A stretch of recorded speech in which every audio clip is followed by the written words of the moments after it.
Hi everyone. I'm not really a political person. I could usually care less about the left or the right.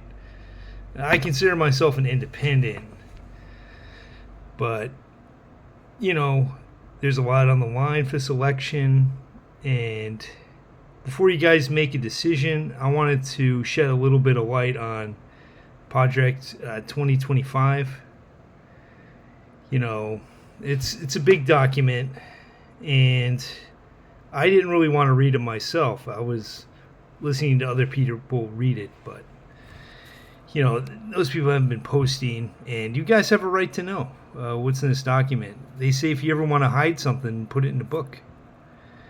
Anyway, I did the introduction earlier to the book, but unfortunately, my phone ran out of battery and stopped recording. So, I'll do that later. But the idea is I'll read like 20 minutes of the document, 3 times a week, maybe 4 times a week, and give you guys a clear picture of what we're voting for this coming election. you know, as you know, the Dobbs decision, changed a lot of, the powers that a president has, So, we want to make sure that we elect somebody who's not going to change the government for the worst by, limiting bargaining agreements with unions and drastically changing health care and declaring their economic war on China, siding with dictators. Yeah, a lot to think about. So I'm gonna read from page 614. This is the Department of Labor. I read this one last night. It's not a long read like the other ones. And, my phone doesn't have a ton of battery life, so I'm just going to do this one today, and I'll go back to the beginning. Maybe I'll do 5 chapters out of this, the ones that are really impactful to me and you. And just thanks for taking the time to watch this. I think it'll benefit you and give you a greater appreciation for, what's going on, and, just how important it is to pay attention to politics. Like I said, not everything is bad in this, but it's a lot of stuff that is language where employers could, manipulate things under the guise of employee flexibility. Because, when you get a job, you're not an independent contractor. You don't control your hours. It's the employer. The employer sets the demands. So we're going to start. Okay, this is the Department of Labor and related agencies. This is by Jonathan Berry. Don't know much about him. Mission statement. At the heart of the conservative promise is the resolve to reclaim the role of each American worker as the protagonist in his or her own life, and restore the family as the centerpiece of American life. The role of the labor policy plays in that promise is twofold: giving workers the support they need for rewarding and well-paying and self-driven careers, and restoring family support and jobs as the centerpiece of the American economy. The Judeo-Christian tradition stretches back to Genesis. Has always recognized faithful work as integral to human dignity, as service to God, neighbor, and family. And Americans have long been known for their work ethic. That's true. While it is primarily the culture and responsibility to affirm the dignity of work, our Federal labor and employee agencies have an important role to play in protecting workers, settling any boundaries for health functions in labor market, and ultimately encouraging wage and conditions for jobs that can support family. That's pretty good so far. Here's an overview. The labor agency covers the chapter including Department of Labor, DOL, the Equal Employment Opportunity Commission, the EEOC, the National Labor Relations Board, NLRB, the National Mediation Board, the Federal Mediation Board, the Coalition Service, FMCS, and the Pension Department Gratuity Corporations, PBGC. Congress has provided these agencies with the authority to enforce wage regulations in federal statutes regarding to workplace condition, workforce department, employee benefits, labor organization, and bargaining conditions. Okay, so DOL, EOC, NLRB, FMCS, and PBGC. Those are all agencies that help regulate wages and conditions. In the sweep of American history, these authorities are relatively new. They largely came from Congress's attempt in the middle of the 20th century to resolve major political questions brought about by labor conflicts, the civil rights movement, and the emergency of the modern workplace. The 21st century has brought about new challenges ranging from collapsing manufacturing sector employment and the decrease in family support jobs to the massive expanse of an increasing radical human service bureaucracy. Okay. In many cases, these challenges are as significant as the 20th century's labor crisis. And workplace changes and the agencies were developed to manage the process. Agencies failed to respond to challenges despite significant progress by the Trump administration. A massive administration of state now hangs over productive industries and labor organizations, acting as dampers on social and economic life.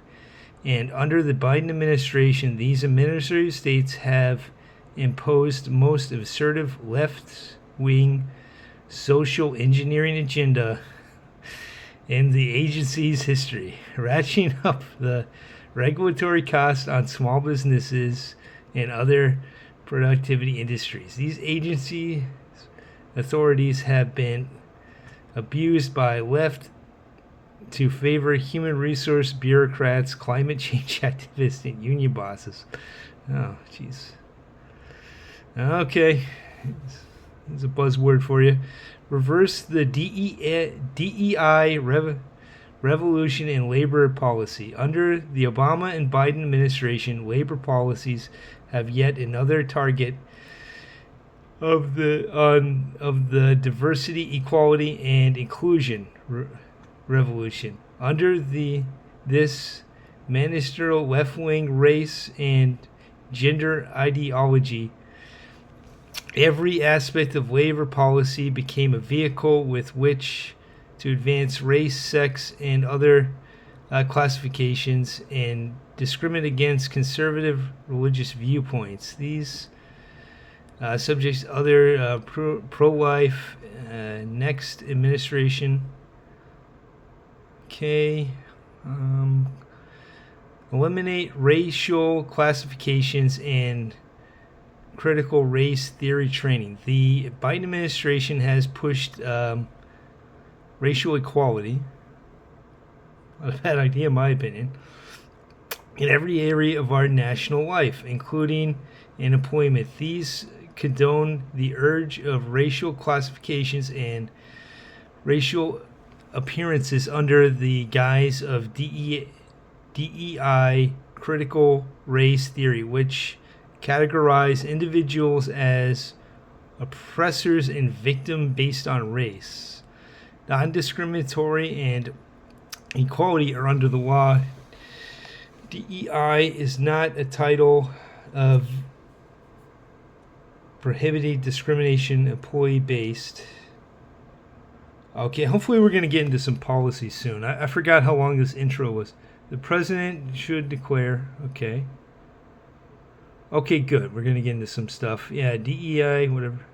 Eliminate the EOC data collection. The Equality Employee Opportunity Commission collects EEO data of employment statistics based on race equality, which data can be used to support a surge in criminal charge of discrimination under disparate impact theory, which could lead to racial quotas to remedy racial discrimination. Crudely categorized. Okay. Well, that makes sense. I remember under Nixon, black people lost their jobs because the white employers would ask, well, how many black people need to hire, and they would give them a number, and they would fire every black person except for the amount they need. So quotas, not such a great idea, but I imagine you'd want to keep that data. The next administration should work with Congress to amend Title Roman numeral to prohibit equality employer opportunity data and other racial employments for both private and public workplace, eliminating distributed impact liability, which interracial marriage in America, increasing many Americans do not fit neatly into the crude racial categories under the disparate impact theory. Moreover, discriminatory motives and intent to interfere the outcome in which matters, but all workplaces have disparities. Congress should eliminate the disparate impact theory of criminal race and other under title of the law dispute implied discriminal. Well, it's another law they want to strike down. Sign an executive order explicitly forbidding OFCCP from using disparate impact. Okay. The Office of Federal Contract Compliance Program existed, enforce Order EO in order to officially sign in 1965, requiring federal contractors and support to commit to non-discrimination. It gave enforced authority to the Department of Labor to include federal contracts. Okay. Well, it goes on for a little while. I'm going to skip to something else. It talks a lot about this EO things. Okay, well, sexual discrimination, that's important. That's in most workplaces from where I've worked. The Biden administration, the LGBT advocate, and some federal courts have attempted to expand the scope and definition of sexual discrimination.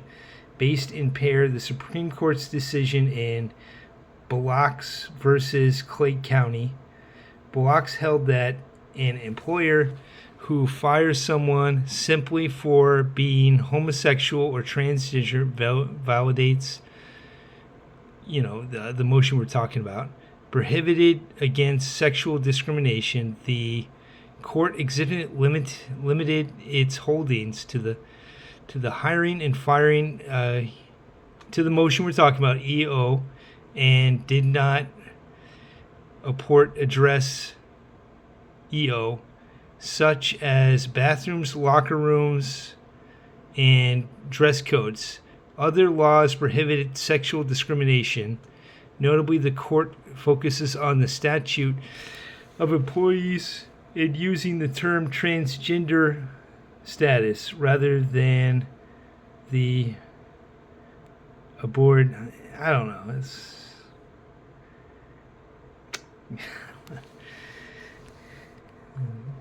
get into people's personal lives there.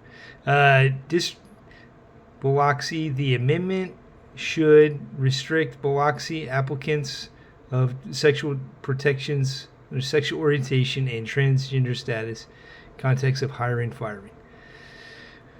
Withdraw unlawful notice and guidelines. The president should direct agencies to withdraw unlawful notices and guidelines provided by Biloxi.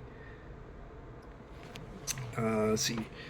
Regulations permitting discrimination based on sexual orientation, gender identity, transgender status, and sexual characteristics. The president should direct the agencies to rescind regulations interpreting sexual discrimination opposed by prohibiting based on sexual orientation and identity. Okay. Let's see. Okay. Pro-life measures. Pro-life workplace accommodations for mothers. Federal law should protect life and promote pro-life family policies. Current laws, the Pregnancy Discrimination Act, provide non-discrimination protections in the workplace for pregnancy, childbirth, or related medical conditions. The Pregnant Worker Fairness Act, PWFA, requires employers to make reasonable accommodations for women to know limitations regarding pregnancy, childbirth, and related medical conditions, unless the accommodations would impose an undue hardness on the operative of the business. The Americans with Disabilities Act also provides non-discrimination and accommodations protections in the workplace for certain pregnancy-related disabilities. None of these laws require an employer to provide health insurance benefits for effective abortion. Okay. Pass laws regarding equal or greater benefits of pro-life support. Congress should pass a law requiring that the extent of employer providing employee benefits for abortions, it must provide equal or greater benefits for pregnancy, birth care. That sounds all right with me. Maternity, adoption. The law should clarify that no employer is required to provide any accommodations on behalf of abortion. Okay, more abortion stuff. Keep anti-life benefits out of benefits plans. Some benefits attorneys and pro-choice advocates have argued since the Supreme Court's Dobbs decision. Jack's Women's Health Organization, 1907. Abortion, okay. Just more history. Blocked individual states' efforts to provide employers from helping employees accrue abortion by offering various kinds of to be allowed to the Trump state ability to protect innocent life in the womb. Congress should clarify that ERISA does not need law power. Okay. Okay, here we go. Moving along. Provide robust protections for religious employers. American religious diversity means that workplace includes people of many faiths, that many employers are faith-based. Nevertheless, the Biden administration has been hostile to people of faith, regardless of tradition. Okay. Their marriage, gender, sexuality. The new administration should enact policies with robust protections for religious exercises in the workplace. I don't know. I don't know about that. That can get kind of dicey. People have a lot of different religions. Issue an executive order protecting religious employees. The president should make clear via executive order that the religious employers are free to run their businesses according to their religious beliefs. Generally, non-discriminatory laws notwithstanding in support of particular religious employers, the federal contract and federal active program clarifies title. Okay, well that's the measure. Providing robust accommodations to religious employees, opposed undue hardship business. Protecting also applies to issues related to marriage, gender, and sexuality. Okay, well, that's good. Nonetheless, the Supreme Court overruled its bad prediction. Congress should clarify undue hardship, meaning difficulties in expressing more hardships. Okay. General EEOC reforms. The Equality Opportunities Commission does not have rule-making authority under the title VII, Roman numerals, and other laws it enforces, yet issues guidances, technical assistance, and other documents, including the push to new policies. Right? Okay. Well, they don't like that. Affirming decisions making via majority vote should affirm policy title that the substitute power majority vote commission. Okay. Disclaim powers to enter the decree is disclaim power entered the law to enforce. Okay. Well, let's skip ahead a little bit. Okay. Most of the stuff's kind of centered around family life anyway. Robust laws, regulation on goods, on the good of the family. The DEI revolution in the labor affected not only the administrative state, but it also targeted much private sector, owing pressure. Okay, woke, more political terminology. Okay, we're getting to some good stuff here. Allow employers to accumulate paid time off. Lower and middle income workers are more likely to be in a job that subjects to overtime. Law that requires employees to pay time and a half for working more than 40 hours. Okay. The Working Family Flexibility Act would allow employees in the private sector the ability to choose between receiving time off, receiving time and half pay, or accumulating time and half pay off. And a choice that many public sector workers already have. For example, an individual working 2 hours of overtime every week for a year, he or she could accumulate the 4 work weeks of paid time off. Congress should emphasize on-site child care across the spectrum of professional child care options on-site.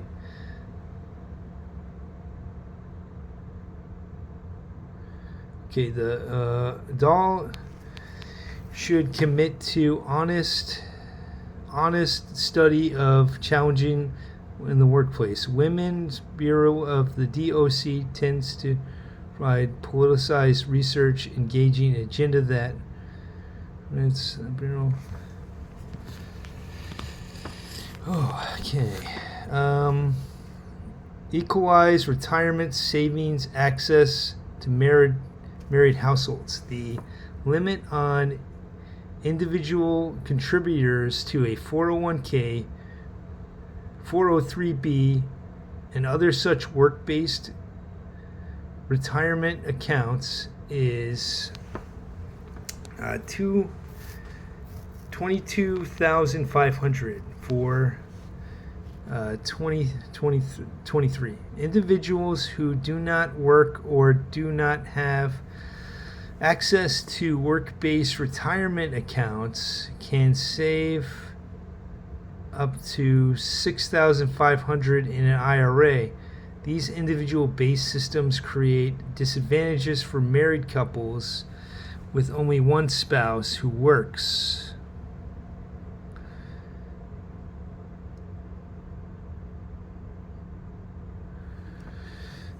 Okay, family statistics. Okay.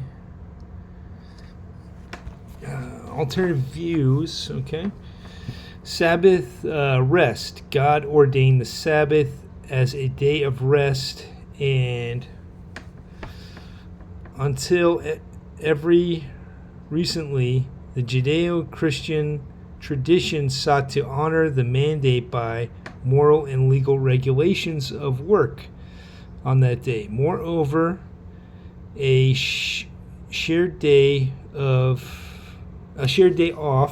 makes it possible for families and communities to enjoy time off together rather than autonomizing individuals and providing healthier endurance of life for everyone. Ultimately, the communal day of rest has endured under pressure of consumerism and secularism, essentially the vow of low-paid workers.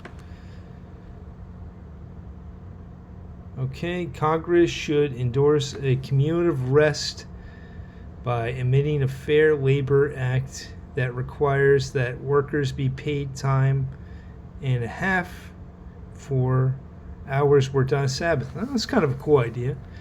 The day would difficult on Sunday, except for employers which sincere religious observations of Sabbath that are different. Sundown and Saturday sundown objectively would transfer to the period of house of worship, except they may have coverage of employees legally requiring operations on the clock over time. Okay, I'm going to skip the next part about Sabbath. Teleworking. COVID made teleworking ambiguous, but the law and the regulations are still stuck in an era which telework was unique. Congress should clarify that overtime for telework applies only if the employee exceeds 10 hours of the workday in a specific day and totals hours that exceed 40 hours. I don't know about that. A lot of people work in telehealth. I wouldn't like that. Clarifies, Dobbs should clarify that giving the option of telework, indeed only recorded time if the quantity of work assigned for that day exceeds the usual amount of work that the employee performs, so that the employee needs to track every time he logs in and logs out. The employer needs not do so either.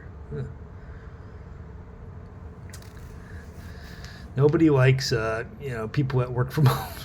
It seems like the DOL should clarify that a at-home office is not subject to OSHA regulations, and at that time, to set up office or is not comparable to time eligible for time off calculation. Dobbs should likely clarify that reimbursements for home office expenses is not part of an employee's regular rate. If about priorities. Okay. Well, I'm going to do 2 more pages, and then we'll call it quits for today. We'll pick it up tomorrow. Making family sustainable work accessible. Our national work ethic is an American hallmark. As Benjamin Franklin once said, America is the land of labor. Much of American life is mitigated by Americans coming together to take responsibilities for solving problems and helping their communities. Our labor agenda must allow community I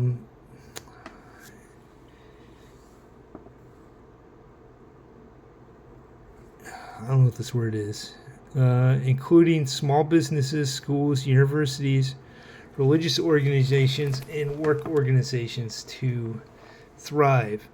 Protect flexible work option and work independence. Work independent contractors, roughly 60 million Americans across all income groups, ages, education levels, races, and household types.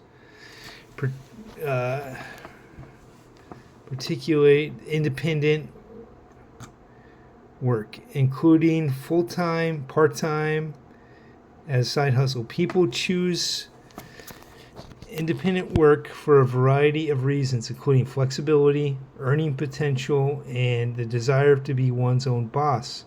The economical analysts, the data for 1 million Uber drivers found that they value their flexibility on the platform at 40% of earning, and the average Uber driver would not work at all if he or she had to submit to taxi cab schedule.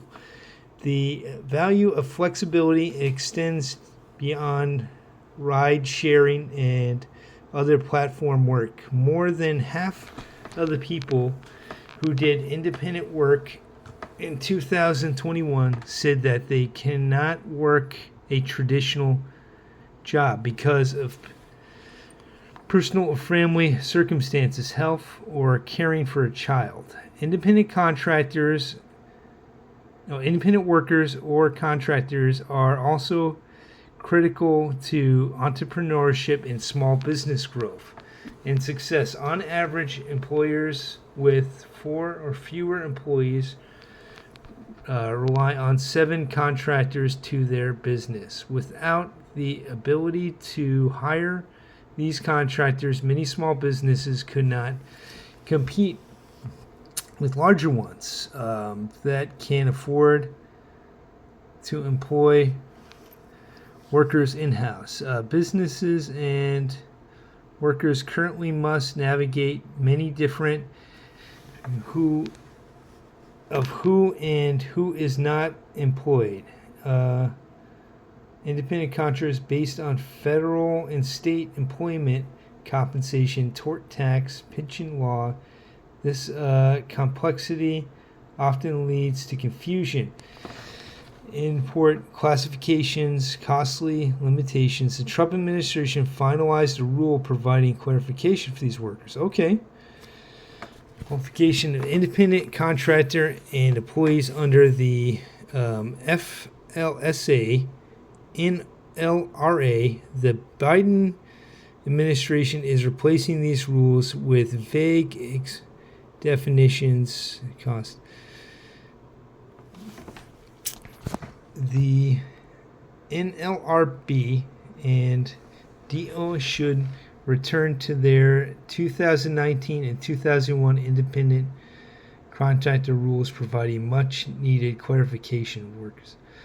Congress should establish a bright line test based on the level of control an individual's exercises over his or her work to determine whether a payee is an employee or an independent contractor. Congress should provide safe harbors for employees status for companies that offer independent work access earnings. Protect millions of businesses across the United States engage in mutual affiliation arranging with other businesses. These arrangements include janitorial services, staffing firms, construction contractors, and subcontractors, technically support services, and many other vendors and contract service. They also include nearly 75,000 independent-owned franchisee businesses, which employ 2 million people. According access to across the United States, these franchise structures offer and provide business models individuals who want to own and operate their own small business. An Obama-era regulation changed the definition of a joint employer to make corporate franchisees exercise any direct control over their employees. The Biden administration is advancing an even more expansive definition of a joint employer work obtained franchise, small business, raising prices. Okay. Well, we'll pick it up tomorrow. That was we're gonna pick it up today. That's page 591. Yeah, so far a lot of changes that would happen with women in the workforce. A lot of potential gray area with the abolishing of racial equity, and that could have some bad consequences.